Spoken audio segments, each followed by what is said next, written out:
Sejam bem-vindos a este programa. Temos aqui muitas pessoas. Temos aqui o Gustavo, que nos vai falar sobre o que é isto da sonoscopia. Assim que se diz, não é? Sim. Depois temos a Aida Chamissa, que é, como direi, como é que eu poderei apresentar-te? Como coach de gestores, é isso? É coaching executivo de gestores de topo. Coaching executivo. A ideia que nós temos é que os gestores de topo não precisam quase de ninguém, que existe até uma espécie de autismo, pelo menos é a ideia que alguns deles dão, nem todos, não é? Que são muito seguros e tal. Mas isso também se treina, não é? Essa segurança. O coaching não é para quem precisa, o coaching é para quem tem potencial para ir mais longe. Gosto desta frase, esta frase é boa. É? Bom, e depois temos aqui o Carlos Moreira, que nos vem falar sobre experiências imersivas. Ora, há aqui um filme que desde logo se pode destacar, que é este. What do you get for the man who has everything? Everything.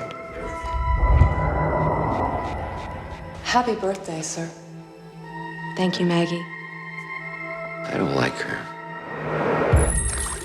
So what brings you to town, Conrad? Everything all right? October 12th. Nikki's birthday. This is for you. Consumer Recreation Services. Call that number. Why? They make your life fun.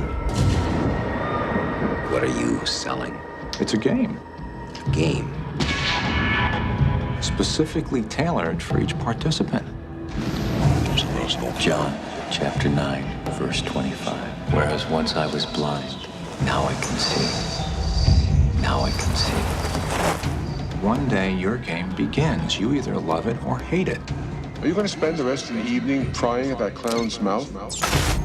Mr. Van Orton, is everything all right?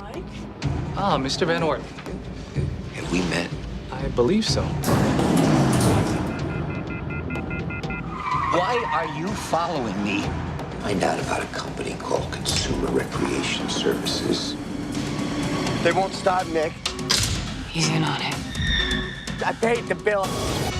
I paid him more to make it stop. I need the police. They're gonna break into my house. Let me toy with a bunch of depraved children.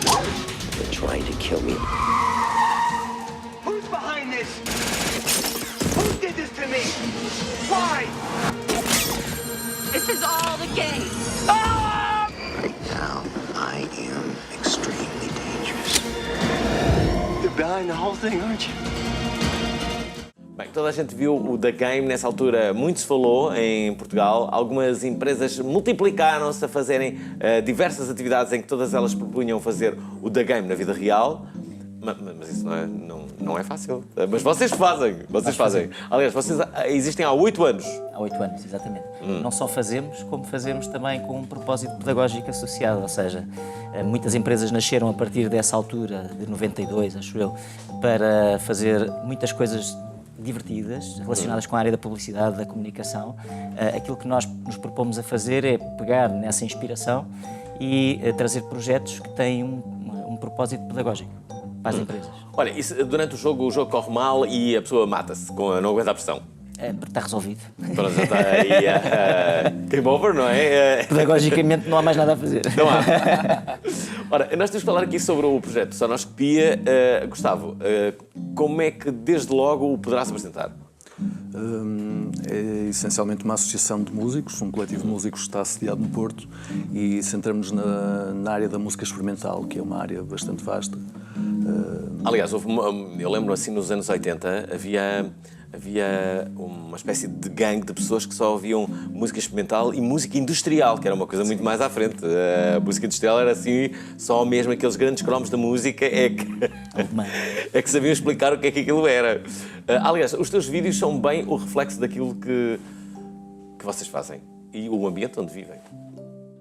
Colloquially, the term artificial intelligence is applied when a machine mimics cognitive functions that humans associate with other human minds, such as learning and problem solving.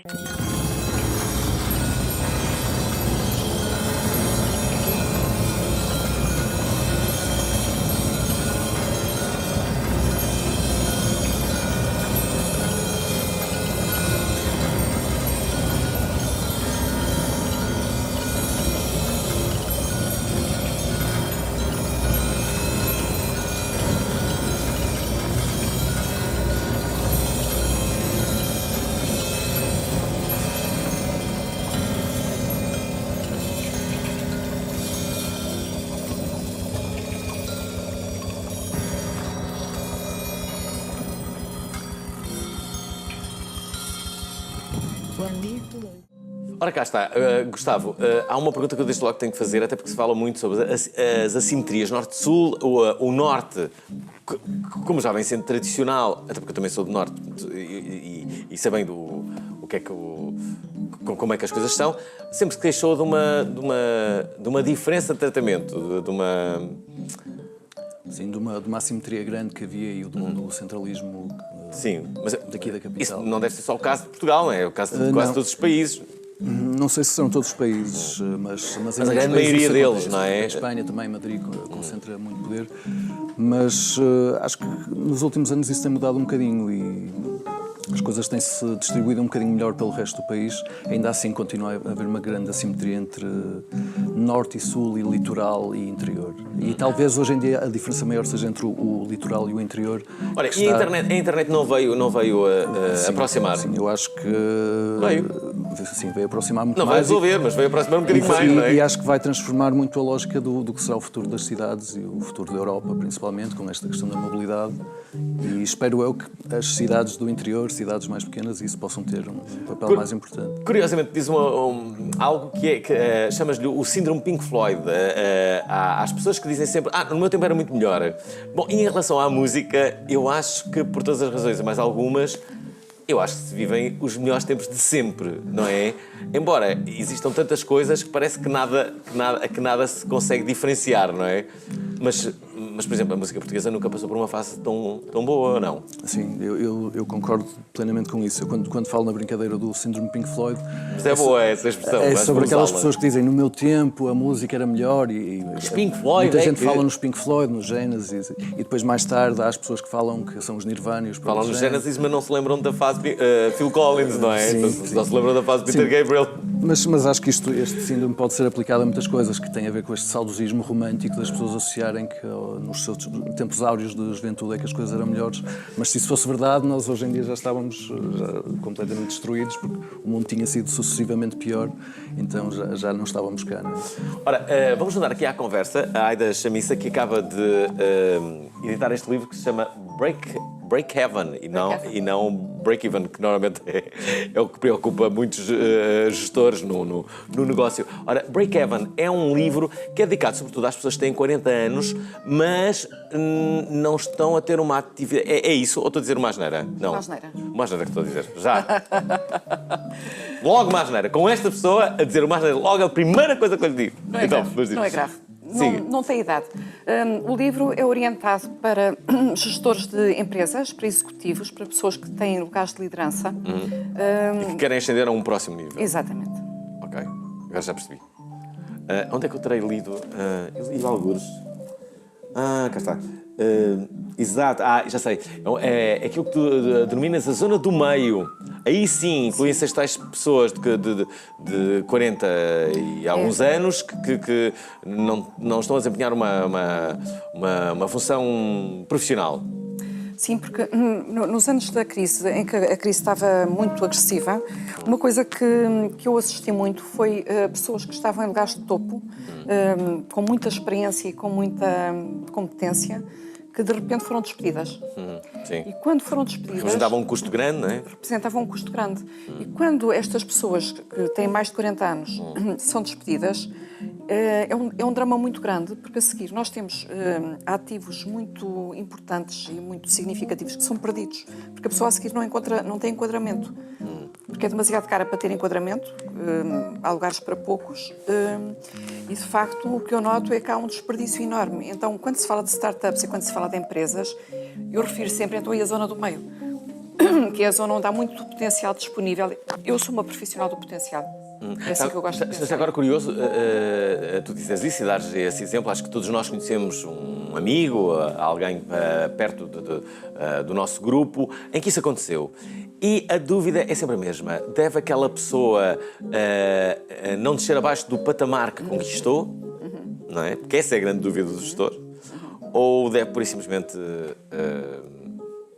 borrifar-se para isso e aceitar o primeiro emprego?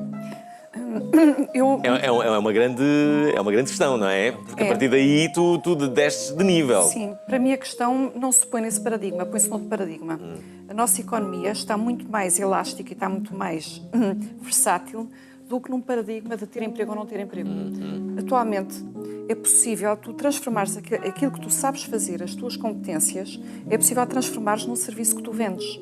E, para mim, o grande desafio das pessoas que ficam disponíveis no mercado com muitas competências e com muita experiência é converterem esses ativos num serviço que podem pôr à disposição do mercado e não o sabem fazer, nem lhes ocorre. Portanto, esta mudança de paradigma é que é uma coisa que me interessa muito do ponto de vista pessoal, porque eu profissionalmente não trabalho com esse target. Já agora, uma pergunta.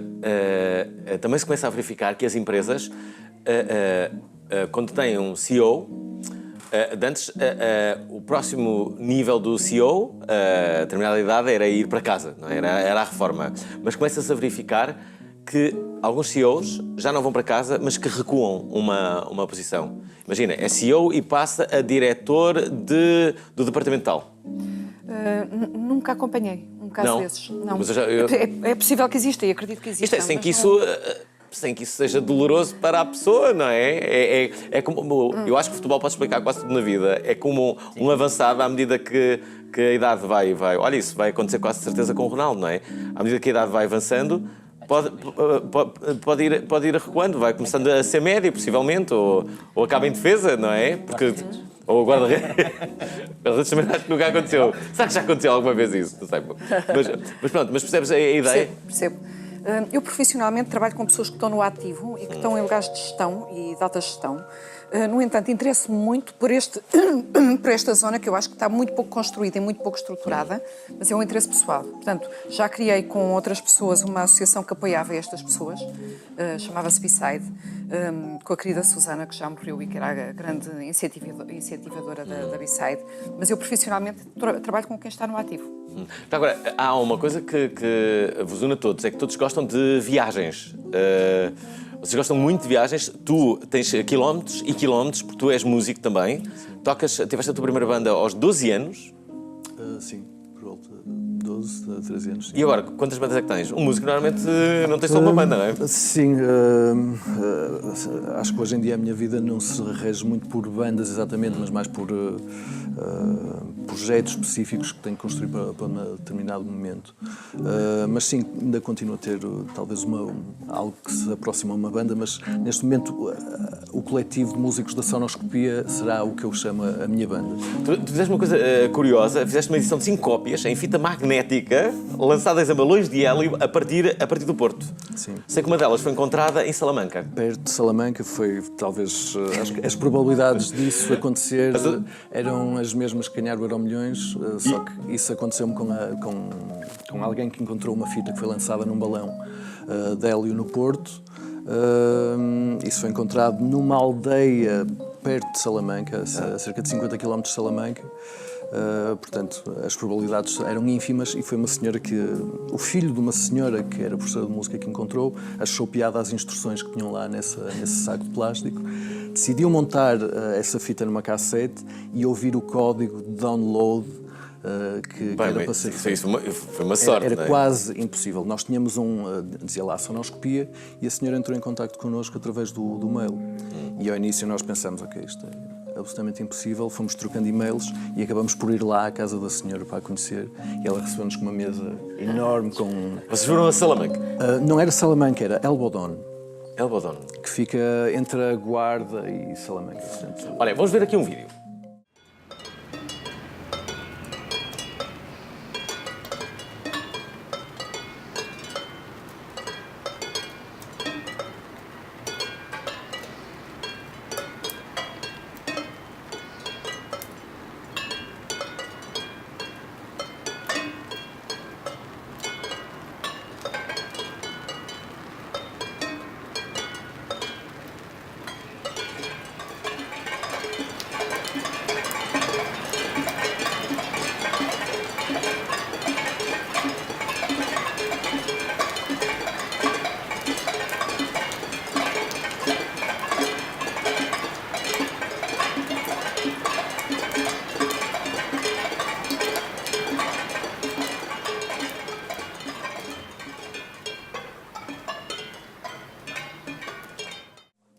Está, convidados de hoje, temos o Gustavo, que veio aqui falar-nos sobre a sonoscopia, ainda a Aida Chamissa, que tem este livro que chama-se Break Even, e também o Carlos Moreira, que vem-nos falar sobre experiências imersivas.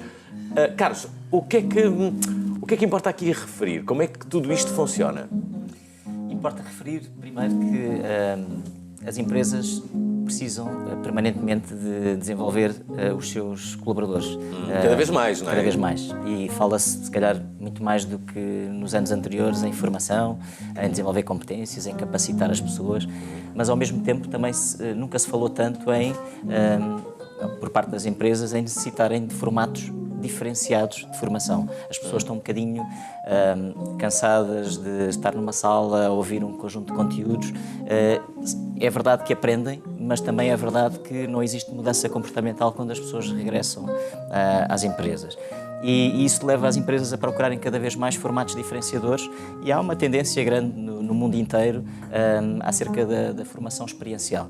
E aquilo que aconteceu há 8 anos atrás, quando a Imersis nasceu, foi mais ou menos nesta altura que a Aida estava a referir há pouco, em que muitas pessoas estavam desocupadas.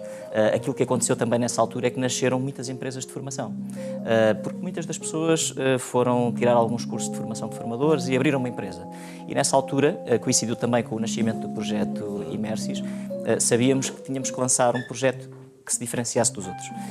E isso levou-nos a criar uma ideia de que vamos colocar as pessoas dentro de um determinado enredo, dentro de uma determinada história, em que ela vai aprender, através da experiência, um conjunto de coisas. Mais ou menos o mesmo como tu ires tirar um curso de inglês numa determinada escola durante 3 meses, ou ires para Londres durante 3 meses. É um bocadinho este contraponto. Obviamente que vais aprender coisas ligeiramente diferentes, o rigor se calhar é ligeiramente diferente, mas vens de lá com uma vontade e com uma mudança que aconteceu em ti, que às vezes não sabes explicar, muito mais marcante. Aida, verias um gestor, daqueles que acompanhas de perto, entrar numa experiência destas imersiva? Talvez sim. Entre os gestores há perfis muito diferentes e há pessoas que são ousadas. Mas agora, vês denominadores comuns nos bons gestores? O que é que eles têm para resiliência? O que é que os diferencia das pessoas que não conseguem ser gestores? Eu não sei se posso avaliar, mas o que eu sinto é que quando um gestor conhece as suas vulnerabilidades e as aceita, é imbatível.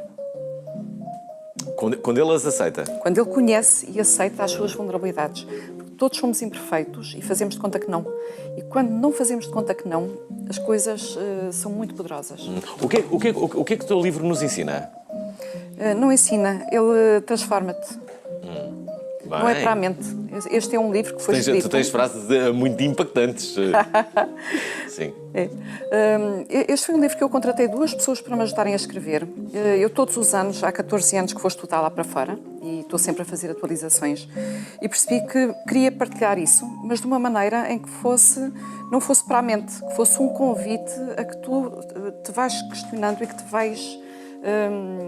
de alguma maneira ajustando em função do que vais lendo. Portanto, é muito simples de ler, parece até demasiado simples e é altamente transformador. Portanto, este foi o projeto e foi essa a intenção. Não sei se foi conseguida, mas a intenção é essa. Bom, tu aqui tens muitos capítulos, gerir as emoções, o impacto e a influência, vencer as adversidades, no fundo é o que nós todos queremos, desativar crenças limitadoras. Diz-me uma crença limitadora. Que não tenho jeito para línguas. Isso é uma crença? É, se eu acredito que não tenho jeito para línguas, dificilmente me mobilizo para ser boa a línguas. Então, limita-me. O que é que uma pessoa que não tem jeito para línguas deve fazer, então? O jeito é uma coisa muito subjetiva. Se ela estudar e se ela se dedicar a aprender a língua, é muito provável que ela perceba que era apenas uma questão de investir. Pois, pode ser isso. Sim. Eu, por exemplo, andei no Cervantes durante 3 anos e não sei falar espanhol. Olha, investi 3 anos e olha... Investiste verdadeiramente em aprender? Eu acho que sim. Acho que não tenho jeito nenhum para espanhol. Sim, é essa crença. Se mantiveres a crença, não vais conseguir. Nunca vou conseguir, não é? Não. Este livro mudou a minha vida. Não é desse tipo de livros. Não é de mudar a vida. É de te fazer pensar e de te fazer encontrar-te contigo próprio, que é uma coisa diferente. Portanto, já agora, deixa-me fazer esta pergunta, que é, depois da crise que nós todos assistimos e vivemos e sofremos na pele, os próprios gestores foram postos um tanto ao quanto em causa. Aqueles gestores de topo, os Zainal-Babas da vida, a da altura claudicaram perante a opinião pública. O que é que aconteceu? Na minha leitura e desta minha experiência de acompanhamento de gestores, o mal que a crise também trouxe muita coisa boa. Nomeadamente, as pessoas não estarem a medir-se tanto por sinais exteriores de riqueza e sinais exteriores de sucesso, ficarem mais humildes, questionarem-se muito mais. Para mim, houve aqui uma transformação muito interessante em termos de mentalidades, a nível de topo. Já agora, Gustavo, existe um circuito de música experimental em Portugal? Pode dizer-se isso? Sim, existe um circuito em Portugal e existe um circuito internacional também que é, por ser um nicho tão específico, é um circuito bastante unido e onde há uma troca de informação que talvez aconteça de uma forma mais rápida e mais espontânea que noutros tipos de música. Bom, e a música experimental é uma música muito específica, não é? Ninguém pode ser apanhado quase de surpresa, eu diria, sim, não é? As pessoas que estão ali sabem justamente aquilo que vão ouvir. Quais são os sítios onde isso acontece mais, de forma mais comum? Deixa-me adivinhar. No Porto, no Maus Hábitos, Passos Manuel... Sim, no Porto, Maus Hábitos, Passos Manuel. A Sonoscopia é talvez o sítio onde nos focamos apenas na música experimental e na música eletroacústica. Perto do Porto há alguns locais em Braga, o Projétil, há um espaço em Pontevedra, que é o Liceu Mutante, que também é relativamente... Liceu Mutante? Sim. Eu adoro os nomes. Projétil, Liceu Mutante. Sim, que é um espaço também lindíssimo e é Galiza, mas é quase Portugal, né? Aqui neste circuito não fazem muito sentido as fronteiras, não interessa se é Portugal, se é Espanha, se é Galiza. Em Lisboa também, aqui na parede a SMUP, em Coimbra o Salão Brasil, em Montemor as oficinas de convento. Portanto, há alguns espaços onde a música experimental tem algum espaço. Bom, para as pessoas que estão a ver este programa, vamos acabar com um vídeo que nos trouxe o Gustavo, mas antes disso, uma pergunta para ti, Gustavo, e para a Aida Chamissa. Vocês eram capazes de entrar numa experiência imersiva? Eu adorava. Adoravas? Adorava. Tens a pessoa certa ao teu lado, não é? Acho que sim. Tu topavas uma coisa dessas, Gustavo? Sim, desde que não implicasse, por exemplo, um salto de paraquedas ou alguma coisa assim mais extrema.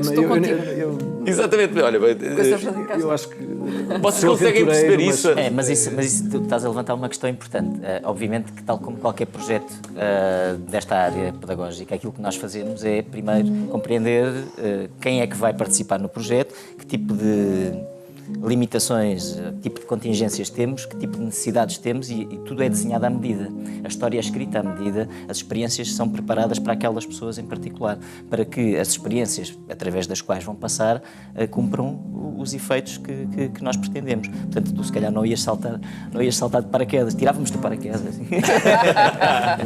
Olha, nós vamos acabar com um vídeo que nos trouxe justamente o Gustavo. Eu quero agradecer aos três, aqui ao Gustavo, à Aida Chamissa e também ao Carlos Moreira. O Carlos Moreira, que tem estas experiências imersivas, as pessoas podem contactar-vos através do vosso site, que está renovado, de resto. Podem consultar o nosso site em www.imersis.pt e o próprio site propõe uma experiência imersiva. Ou seja, quem vai àquele site não é um site igual aos outros e logo aí consegue viver. Pode ter uma pequena experiência? Pode ter uma pequena experiência que está prestes a ter também uma correspondência no terreno e o jogo vai começar a existir alguns em Lisboa para já. Olha, não dá para ter uma experiência imersiva agora com aqueles óculos de realidade virtual? Sim. Agora cada vez mais. Olha, no oceanário lá do Porto, o Sea Life, não é? Sim. Agora há uns óculos que podes nadar com os tubarões. Podes nadar com os tubarões, sim. Isso é uma experiência imersiva também. Isso é incrível, não é? Eu prefiro assim com óculos nadar com parece melhor. Olha, obrigado aos três. Vamos acabar este programa. Não sei tudo, destacar aqui este livro da Aida Chamissa que se chama Break Heaven.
Bem, para as camadas jovens, se gostaram bué deste vídeo, subscrevam-no.